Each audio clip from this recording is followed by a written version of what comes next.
अब दोस्तों आप ये जो स्क्रीन पे ऑपरेटिंग सिस्टम देख रहे हैं ये विंडोज़ ऑपरेटिंग सिस्टम नहीं है।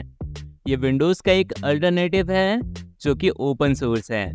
और साथ ही साथ दोस्तों ये विंडोज़ की एप्लीकेशंस, एंड्रॉयड की एप्लीकेशंस और लिनक्स की एप्लीकेशंस को भी रन कर सकता है। ये तीनों टाइप के ऑपरेटिंग सिस्टम की एप्लीकेशंस को रन करने में कैपेबल हैं। दोस्तों ये उबंटू बेस्ड ऑपरेटिंग सिस्टम है जिसका अपीयरेंस विंडोज़ की तरह है। और दोस्तों इसमें विंडोज़ 11 की तरह कोई भी हार्डवेयर रिस्ट्रिक्शंस नहीं है। इवन ये विंडोज़ से कम रैम कंज्यूम करता है और काफ़ी कम रैम पे आप बढ़िया परफॉर्मेंस अचीव कर सकते हैं। दोस्तों उबंटू के आपको दो टाइप के ऑपरेटिंग सिस्टम देखने को मिलेंगे, जहां पर पहला ऑपरेटिंग सिस्टम है विंडोज़ उबंटू 11 प्लाज्मा जिसकी थीम विंडोज़ 11 पर बेस्ड है, और इसका दूसरा वर्जन है विंडोज़ उबंटू 11 सिनोमा जो कि विंडोज़ 10 पर बेस्ड है। अब दोस्तों आपको इस ऑपरेटिंग सिस्टम की स्पेशलिटी मैं आपको बताता हूँ। अगर आप विंडोज़ से लिनक्स में स्विच होना चाहते हैं तो ये ऑपरेटिंग सिस्टम आपके लिए बेस्ट होने वाला है, क्योंकि जब आप विंडोज़ से लिनक्स में स्विच होंगे तो आपको अपीयरेंस सेम होने के कारण ज़्यादा डिफ़िकल्टी नहीं होगी और आपको इससे विंडोज़ का फील भी मिलेगा। ये ऑपरेटिंग सिस्टम ओपन सोर्स है तो इसके लिए आपको कोई भी पैसा खर्च करने की ज़रूरत नहीं है और ना ही इसमें कोई हार्डवेयर रिस्ट्रिक्शंस हैं। इस ऑपरेटिंग सिस्टम की एक और ख़ास बात है कि इसमें आपको एंड्रॉयड का सपोर्ट देखने को मिलता है, जिसमें आप प्ले स्टोर और एंड्रॉयड ऐप्स को एक्सेस कर पाएंगे।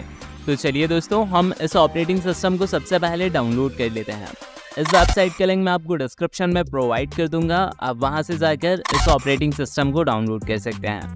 दोस्तों हम इसका फ्री वर्जन यूज़ करने वाले हैं। अगर आप इनकी सीरियल की परचेज़ करना चाहते हैं तो आप यहां पर आकर इनकी सीरियल की को परचेज़ कर सकते हैं। फिलहाल हम फ्री एडिशन पे क्लिक करेंगे। जब आप यहां पे नीचे स्क्रॉल करेंगे तो यहां पे आपको इसके दोनों वर्जन्स देखने को मिल जाएंगे। अब इन दोनों ऑपरेटिंग सिस्टम की कुछ रिक्वायरमेंट भी हैं, जैसे कि जो प्लाज्मा है वो विंडोज़ 11 की थीम पे बेस्ड है। इसकी सिस्टम रिक्वायरमेंट है कि 2 GB रैम आपके सिस्टम में कम से कम होनी चाहिए और 4 GB ये रिकमेंड करते हैं। और जो आपकी SSD है उसमें 25 GB का स्टोरेज खाली होना चाहिए। वहीं हम सिनोमन की बात करें तो यहाँ पे इन्हें 1 GB रैम चाहिए और ये 2 GB रैम को रिकमेंड करते हैं। अगर आपके पास 2 GB या उससे ज़्यादा रैम है तो ये बहुत अच्छी बात है, और इसमें भी आपको 25 GB का SSD में स्टोरेज खाली होना चाहिए। फिलहाल आप इस डाउनलोड बटन पे क्लिक कीजिए और ये रीडायरेक्ट कर देगा। इसके बाद आप इस लिंक पर क्लिक करेंगे और कुछ ही समय में ये ISO फाइल डाउनलोड हो जाएगी।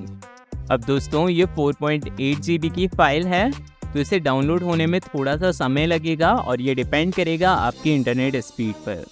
फिलहाल मैंने इस ISO फाइल को ऑलरेडी डाउनलोड करके रखा है तो मैं इसे कैंसिल कर देता हूँ। और दोस्तों मैं इस ISO फाइल को VMware में रन करने वाला हूँ। अगर इस वीडियो पे 100 लाइक्स आते हैं तो मैं उबंटू के इंस्टॉलेशन के ऊपर एक सेपरेट वीडियो बना दूंगा। फिलहाल मैं इसे यहाँ पर वर्चुअल बॉक्स में रन करता हूँ। अब दोस्तों यहाँ पर विंडोज़ का लोगो आ रहा है जैसा कि आप यहाँ पर देख रहे हैं। और दोस्तों मैंने इस ऑपरेटिंग सिस्टम को वर्चुअल बॉक्स में बूट किया है। अभी यहाँ पर हमारा कर्सर तो आ चुका है बट एक ब्लैंक स्क्रीन है तो हम थोड़ा सा वेट करेंगे। तो दोस्तों यहाँ पर फाइनली उबंटू का इंटरफेस आ चुका है। यहाँ पर आपको विंडोज़ की तरह ही अपीयरेंस देखने को मिलता है। फिलहाल ये इंस्टॉलेशन स्क्रीन है, यहाँ से हम ऑपरेटिंग सिस्टम को इंस्टॉल करेंगे, बट आप यहाँ पे इसे टेस्ट कर सकते हैं कि आपको कैसा अपीयरेंस मिलने वाला है। मैंने यहाँ पर विंडोज़ एक्सप्लोरर ओपन किया है तो आप देखेंगे ये हूबहू विंडोज़ की तरह ही है। यहाँ पे आपको माइक्रोसॉफ्ट एज भी देखने को मिलता है और साथ ही साथ यहाँ पे स्टोर भी आपको देखने को मिलती है। हम इस स्टोर को ओपन करते हैं और देखते हैं कि हमें क्या क्या एप्लीकेशंस देखने को मिलती हैं। फिलहाल ये अभी लोड हो रहा है।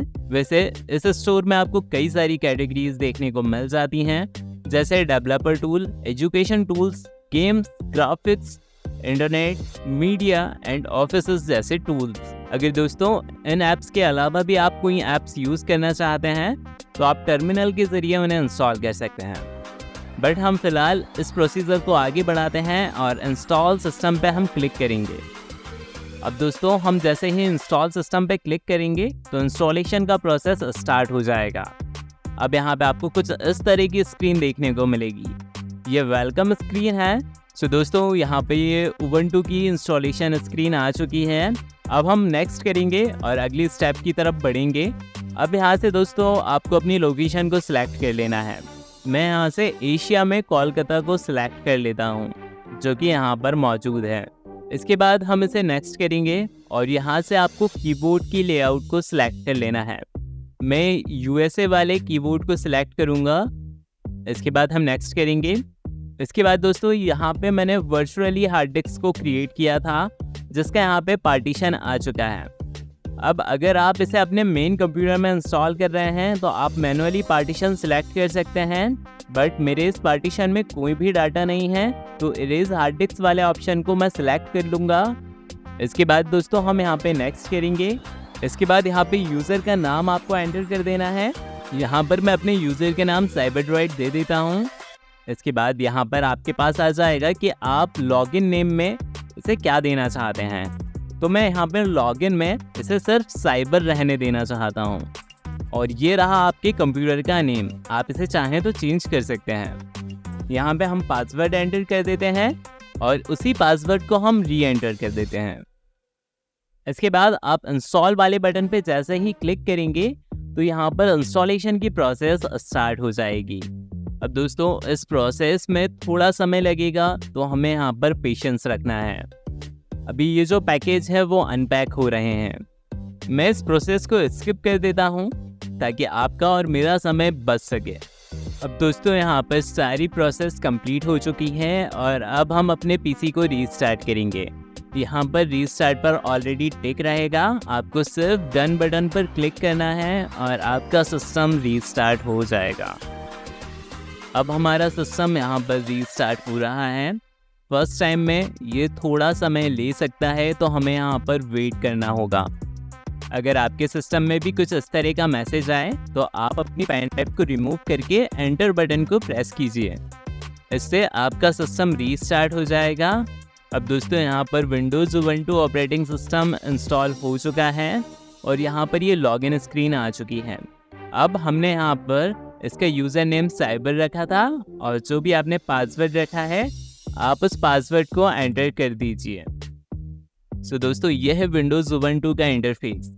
अब दोस्तों यहाँ पे इसकी स्पेशलिटी है कि आपको यहाँ पर वाइन का सपोर्ट देखने को मिलता है।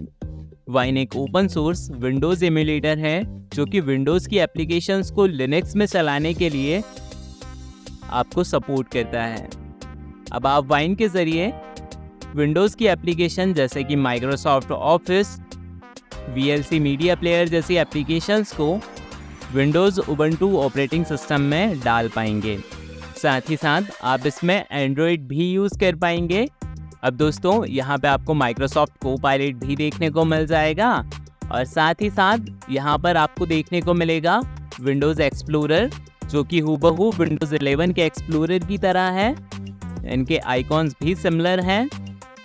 जो स्टार्ट बटन है वो भी विंडोज़ की तरह ही आपको देखने को मिलेगी।